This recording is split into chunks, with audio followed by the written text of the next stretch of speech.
Hihi, sejarah beat ada lagi Bang Abe. Yoi. Kali ini bareng Abraham Tino. Halo.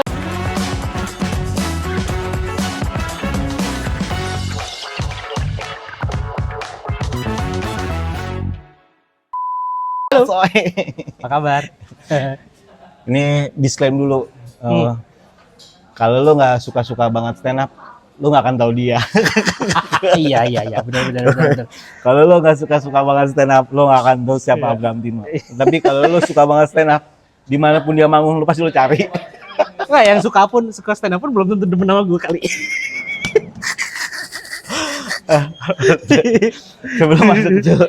sebelum masuk sejarah beat, Ya.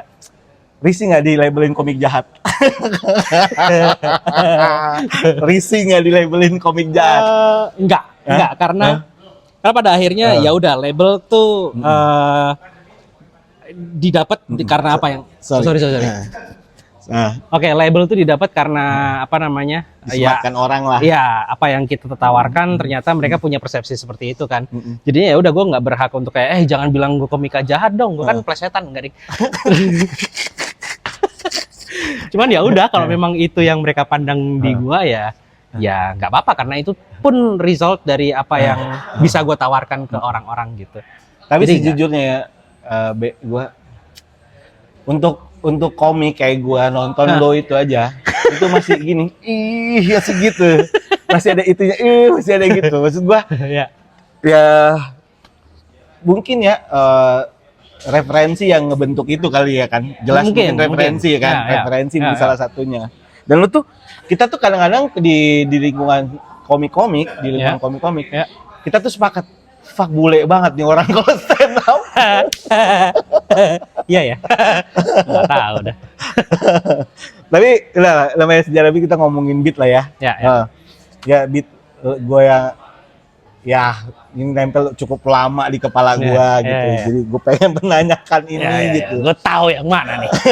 Beat bayi jelek itu brengsek banget. Iya. Kurang lebih beatnya kan dibangun dari nanyain ke orang-orang kalian sampai kapan kita bohongin diri sendiri dengan bilang bahwa semua bayi itu lucu, semua bayi itu imut. Cuma karena kita nggak ngerti gimana mesti bersikap kalau ketemu sama yang jelek. Enggak, jujur itu dari premis aja udah brengsek gitu. Dan turunannya adalah karena lu pernah ketemu temen lu. Jengukin temen gue yang informasi aja nih. Habis beranak.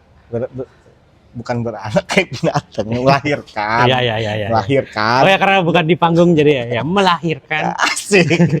Melahirkan tuh kalau bayinya cakep tau. Aduh. Kalau jelek mah kayak udahlah kayak ternak aja. brengsek. Ini belum selesai beatnya nih. Aduh ya Allah ya.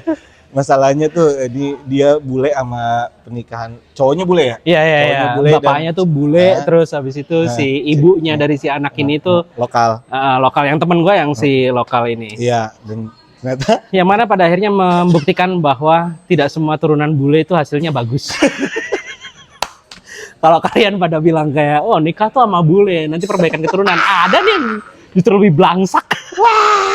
Udah mah lokal-lokal aja, yang penting tuh ininya mukanya tuh beres gitu. Ya udah itu aja struktur muka tuh beres. Udah nggak perlu bule.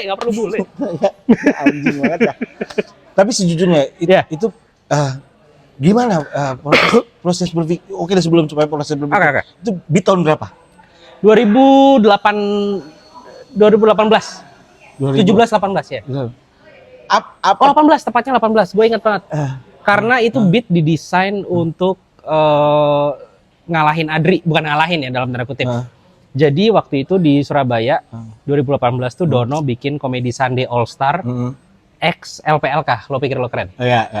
Nah di Comedy Sunday All Star itu ada gua, ada Dono sendiri, ada Erwin, ada Mas Sakti Wawan kalau nggak salah, terus ada Mas Topeng, ada Firza. Mas Topeng sama Firza nge-MC. Terus jadi kita tuh sebagai paket Comedy Sunday akan membuka Adri dengan LPLK-nya. Yang mana Adri saat itu, ya ini Adri era LPLK gitu, yang mana lagi tajem-tajemnya kan si Adri. Komedi, ya? Betul. Nah, gue selalu punya sebenarnya lebih karena gue dikasih tahu, diajarinya dulu adalah kalau lu ngebuka show orang. Lo mesti gimana caranya harus stand out gitu, terutama lebih baik kalau lewat materi lo gitu. Nah, karena gue akan digempur, maksudnya penampilan gue yang 15-20 menit itu akan digempur sama sejam setengahnya Adri, gimana caranya gue mau ngelawan Adri nih? Iya. Nah, terus abis itu gimana caranya bisa stand out gitu setelah digempur dengan penampilannya. Istilahnya kalau di bahasa komik tuh, Bang Abe tolong bukain pintunya. Oh sorry, aku maunya gue tendang nih pintunya sampai hancur gitu. Sorry, gue takut tidak kerekam. Bapak-bapak soalnya yang bikin konten. Itu ya. Berarti tapi kalau beat itu tuh awal dapat beat itunya dari mana, Be? Nah, karena niatnya adalah begitu ya. Terus nyari-nyari spektrum komedi gelap tuh apa aja sih selain kayak bahasa agama, terus kayak kanker gitu-gitu tuh low hanging fruit gitu, itu terlalu mudah gitu. Iya, setuju. Nah, apa yang kira-kira dilewatkan oleh orang-orang tapi sebenarnya bisa ditarik ke situ gitu. Nah, gue kemudian menemukan bahwa setiap hal yang ditaruh sama yang diagung-agungkan oleh orang itu kalau kita usilin akan bisa mengarah ke situ. Salah satunya adalah bayi itu tadi. Karena di tahun itu udah itu kan stand up comedy baru jalan 6 tahun. Iya. Dan selama 6 tahun itu tuh kayaknya semua orang yang ngomongin bayi itu antara ngomongin anaknya dan diagung-agungkan gitu. Atau ya udah pilihannya cuma itu doang. Pokoknya serba bagus lah anaknya. Yang jadi keset biasanya antara istrinya atau dirinya sendiri gitu. Iya. Nah, terus gua mikir, oh iya bayi itu bisa, tapi apa nih ininya gitu. Nah, kebetulan teman gua beranak itu tadi kan. Terus gua dateng terus kayak saya jelek banget anaknya. Fuck. Nah, di situ gua terpantik bahwa oh iya, nggak banyak yang bisa mengakui bahwa bayi itu ada yang jelek gitu. Dan itu bisa dijadikan basisnya untuk jangkar dari materi ini, karena bisa aja gue ngambil arah materinya adalah sekedar ngeceng-cengin bayinya aja. Setuju. Biasanya tuh layer awalnya gitu kan. Betul, tanpa ada jangkar yang bisa menyatukan satu ruangan untuk bisa menikmati si lelucon ini gitu. Nah, ya udah. Terus gue mikir lagi, oke, kalau misal kemampuan orang untuk mengakui itu, bungkusnya seperti apa nih? Bungkusnya adalah oh ya udah.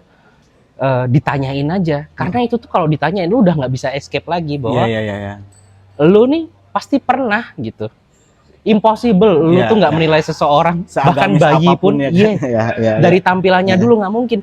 Kalau orang tuh nggak menilai bayi dari tampilannya, nggak mungkin ada komentar bayi baru lahir udah pinter banget ya. Dari mana pinternya bangsat? Itu kan karena lu ngindarin komentar soal fisik ya biar lu nggak bohong kan.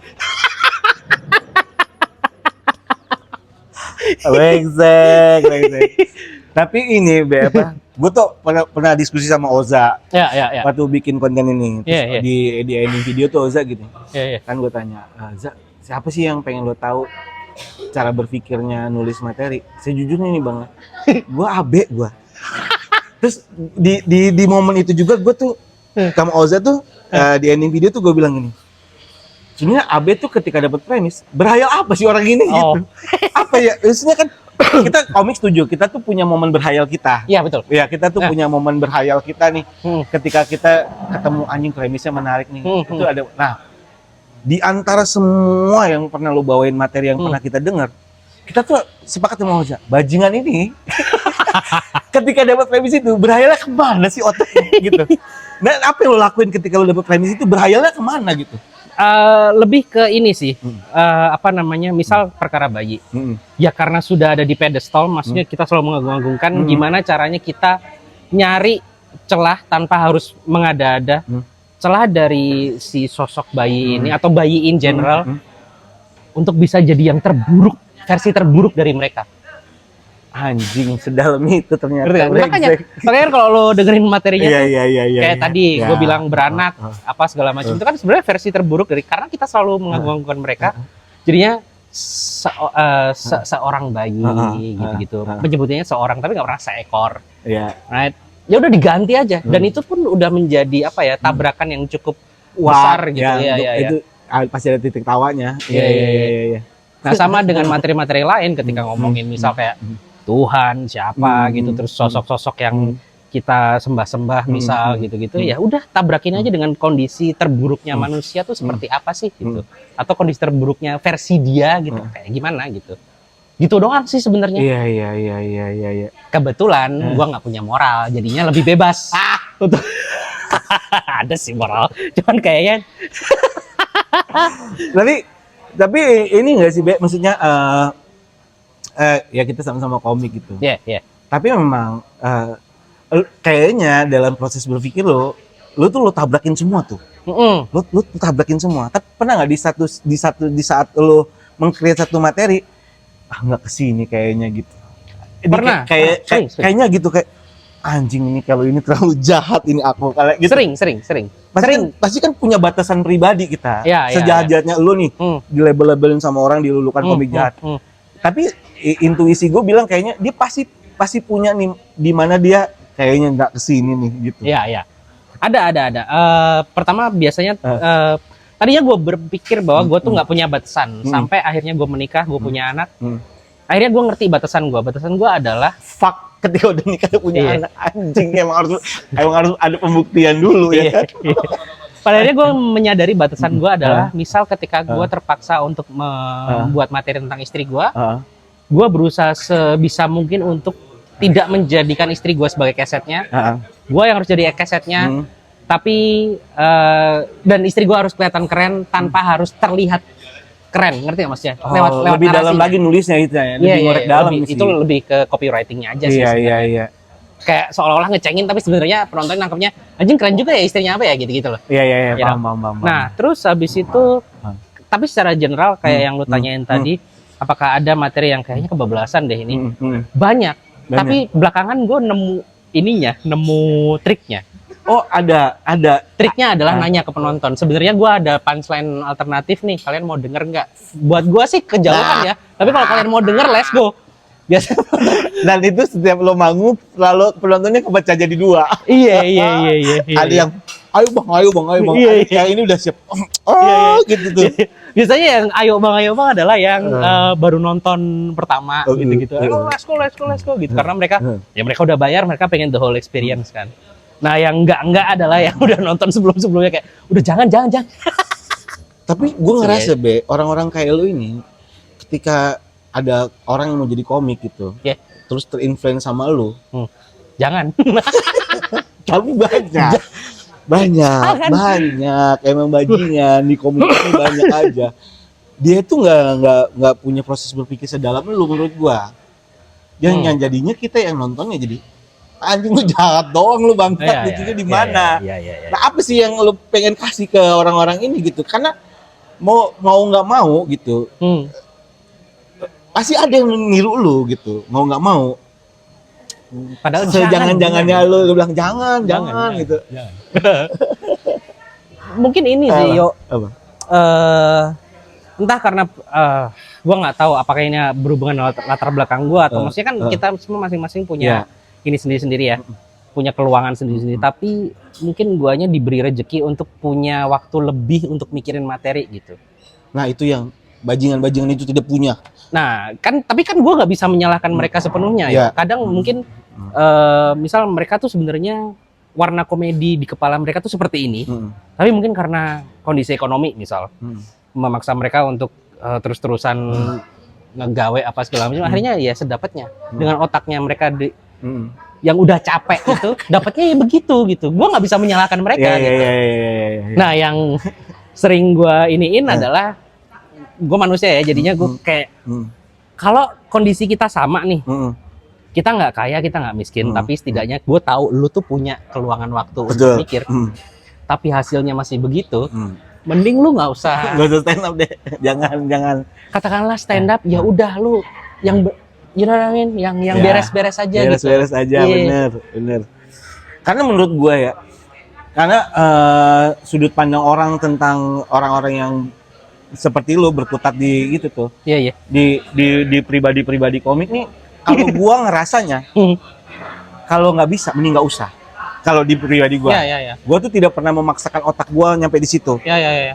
Karena gua tahu nih, kalau ini gua bikin, maksa. maksa gue gitu. Iya betul. Itu menurut gue adalah salah satu bentuk kejujuran dalam berkomedi. Kita kan selalu dikasih tahu ya dari dulu ya.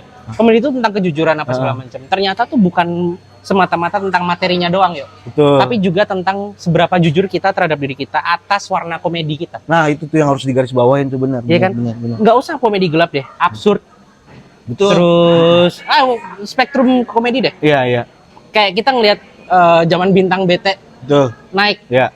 Di setiap open mic pasti ada yang pakai metode remote hilang, tapi ininya diganti. Ganti. Primawan naik, siapa yang nggak pakai lelucon? Kuping lu pernah masukkan monyet, ya kan? Iya. Tapi kan nggak bisa jadi Primawan. Nggak bisa, bener. Sama kayak Hifsi, sama kayak Rispo. Iya. Kalau mereka bisa seperti itu ya karena ide tentang hal yang lucu di kepala mereka, ya seperti itu. Ya, jujur sama isi kepala. Lu yang nanya, lucu tuh menurut lu kayak gimana? Lu olah dengan disiplin ilmu stand up comedy.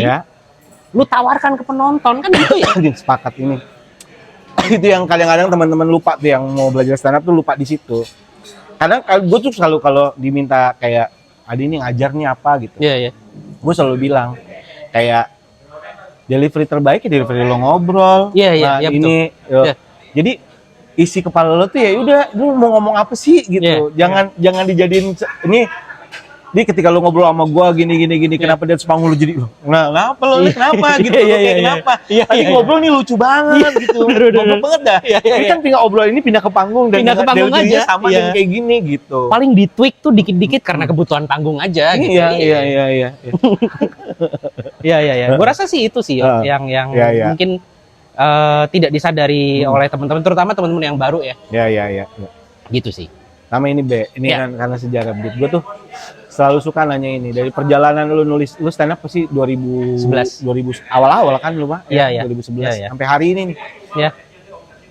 Di kepala gua secara pribadi. Yang gua ngerasa favorit beat tentang lu tuh ada beberapa dan nggak cuma satu. Oh, terima kasih. Tapi kalau di lu pribadi, ada nggak satu beat yang favorit banget? Ada. Kalau terlalu jahat nggak apa-apa, nggak usah diomongin. Enggak sih. Ini jadi beat favorit gue karena gue baru menemukan metode ini. Setidaknya buat gue ya, mungkin teman-teman yang lain udah. Dan works gitu. Itu tentang apa tuh? Aborsi. Jadi gue ngarang di Right to Riot itu, gue ngarang tentang bini gue dan bini gue tuh melakukan aborsi karena bini gue sakit setelah nikah. Tapi di awal-awal gue nggak bilang bahwa itu ngarang. Gue berusaha ngeset itu supaya kelihatannya kayak kita mengalami itu benar. Oke. Di tengah-tengah gue mengakui itu tidak pernah terjadi dengan dasar bahwa bini gue saat itu lagi hamil. Dan kalian pernah nggak ada di satu situasi yang menakutkan yang tidak bisa kalian hindari? Kalian terpaksa membuat happy place di kepala kalian supaya mentally bisa escape. Nah, tentang aborsi itu, cerita tentang aborsi itu adalah happy place di kepala gue. Gitu. Ya itu favorit gue. Ternyata bisa begitu ya? Iya. Ternyata bisa ya? Ternyata ada nih cara lain untuk bahkan ngarang tuh nggak apa-apa ternyata gitu. Haji ya. Gue baru tahu ini. Tapi ini ilmu juga buat gue gitu. Maksudnya, ternyata tapi ngarangnya tuh kan iseng beatnya kan? Betul. Tapi kenyataannya memang lu lagi sedang ada di situnya gitu. Nah, ini nih gimana ya cara ngolahnya gitu. Maksudnya kalau sekedar oke, gue punya ketakutan-ketakutannya adalah ini ya linear aja gitu. Gue mikirnya gimana biar nggak linear nih gitu waktu itu. Karena gini, Right to Riot itu lu mesti paham ini dulu nih. Right to Riot itu isinya adalah Iqbal, gua, Bung Rin. Ini Bung Rin nih yang bikin komedi gelap tuh ada di Indonesia kan. Jadi buat disclaimer buat teman-teman, Bung Rin nih istilah anak-anak stand up itu Tuhan stand up. Yes. Dia omeganya, alfanya dia alfanya. Oh enggak, alfanya itu para founder. Dia nih omeganya. Nah, Iqbal lu tahu sendiri penulisannya kayak gimana. Terus sekarang gue sepanggung sama orang yang membentuk genre ini gitu. Gue mesti gimana yo? Kan sama kasusnya hampir sama kayak Pas Adri itu kan. Gue mesti mengarahkan apa lagi nih biar bisa stand out di antara dua orang itu, brengsek. Gitu sih. Tapi gue seneng deh ngobrol ini. Karena tuh ini tuh sebenarnya gue kenapa sejarah ini tuh isi kepala gue banget.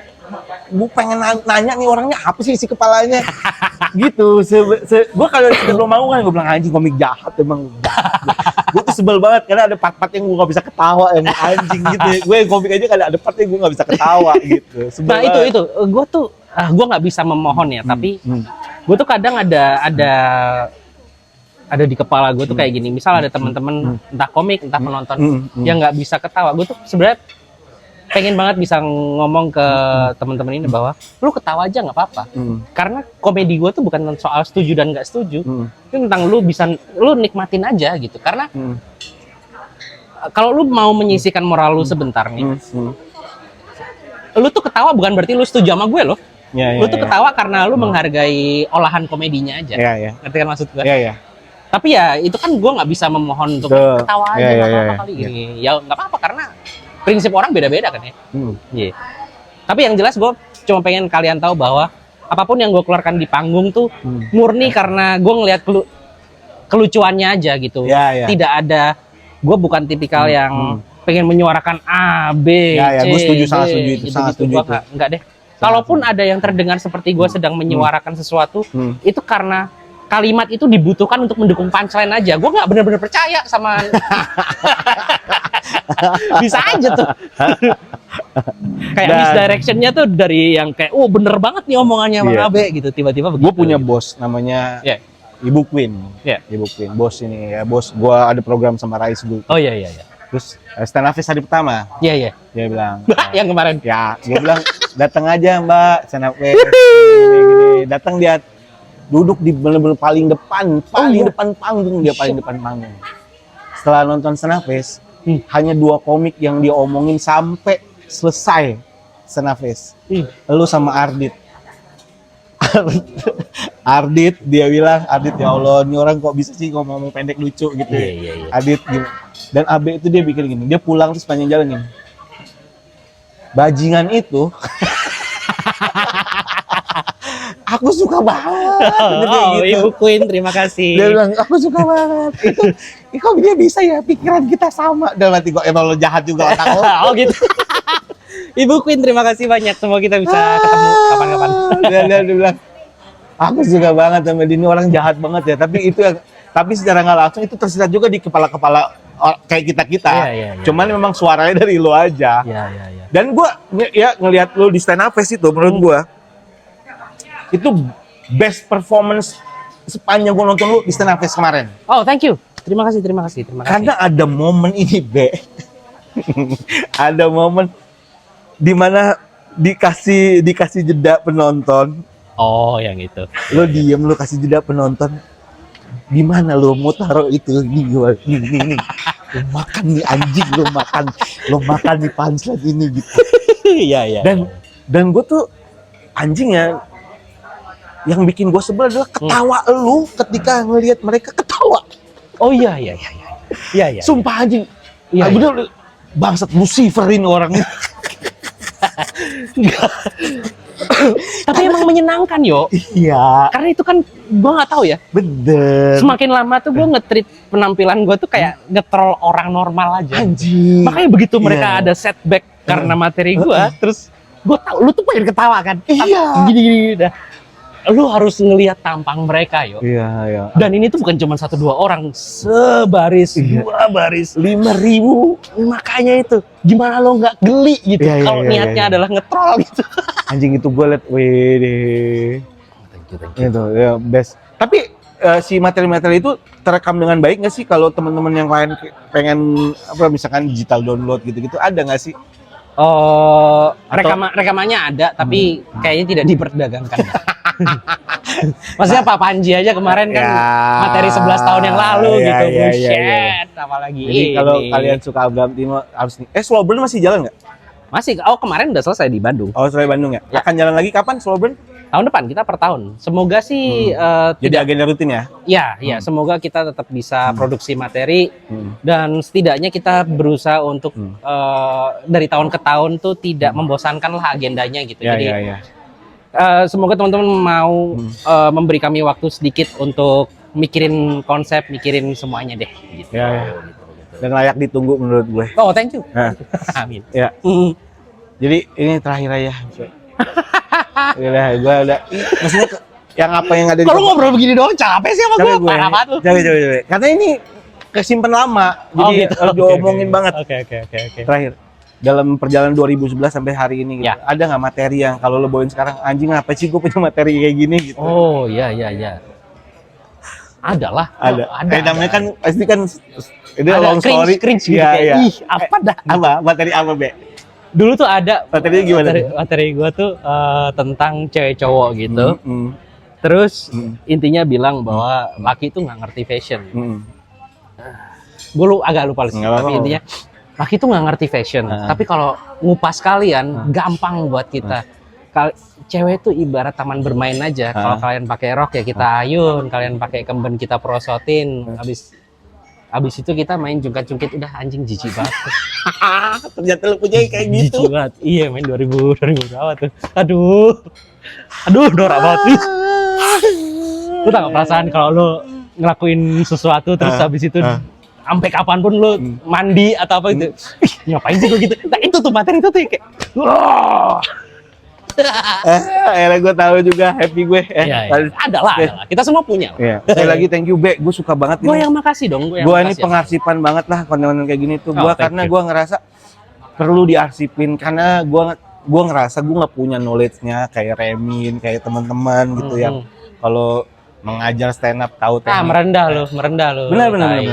Jadi yang gue lakuin adalah saat ini karena gue cinta banget sama kesenian ini adalah mengarsipkan beat teman-teman dan untuk orang yang nonton gak usah nanya ke gue gimana caranya stand up. Nah ini nih pengalaman ini yang lo ambil deh gitu. Mantap sih. Iya. Jadi nggak capek tahu untuk menjelaskan ke orang premis setup punchline gitu. Kecuali bayarannya bagus ya. Jadi kita ceritain. Gue ngelakuin itu tiap Kamis kali. Jadi maksud gue ini dengan lo nonton satu sisi lo ketemu nih, maksud gue yang paling penting dari stand up adalah bukan premis setup punchline-nya, tapi cara berpikir kita menulis materi itu kayak gimana. Nah background story tadi dari AB lo kalian tahu jadinya gimana tuh terbentuknya materi itu gitu. Nah itulah kurang lebih kayak gitu. Tapi orang juga harus tahu materi-materi lu. Maksudnya harus ada orang yang mengarsipkan juga materi lu karena menurut gue ya kolektif komedi kan banyak. Ya. Ada Slobber, ada apa segala macam. Salah satunya adalah explicit. Yang mana kalau kalian nonton off air-nya 4 orang ini tidak pernah terekam dengan sama ini juga nggak boleh direkam. Men, gue tuh sebelnya adalah karena gue nonton tuh pertama kali ngajak istri. 4 orang ini semuanya bisa bikin istri gue ngakak, yang mana gue nggak pernah bisa. Pakai explicit. Sama explicit. Jadi explicit nih, insya Allah kalau jadi kita punya seed word, dan salah satu yang masuk nominenya adalah dirimu. Waduh. Nanti seed word di mana rencananya di seed word itu kita akan hadirkan sosoknya dan kita berempat akan roasting orangnya.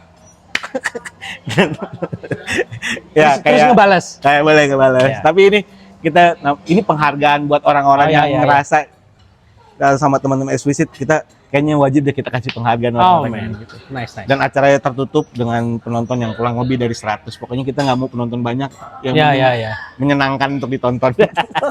Karena explicit bagiannya bukan cari duit tapi nyari happy-an. Nyari happy, iya bener. Sekali lagi, Be, thank you, Be. Makasih banyak. Gua yang makasih, yuk. Makasih banget. Semoga lo ada happy di konten ini. Dadah. Pasti happy dong. Bye-bye.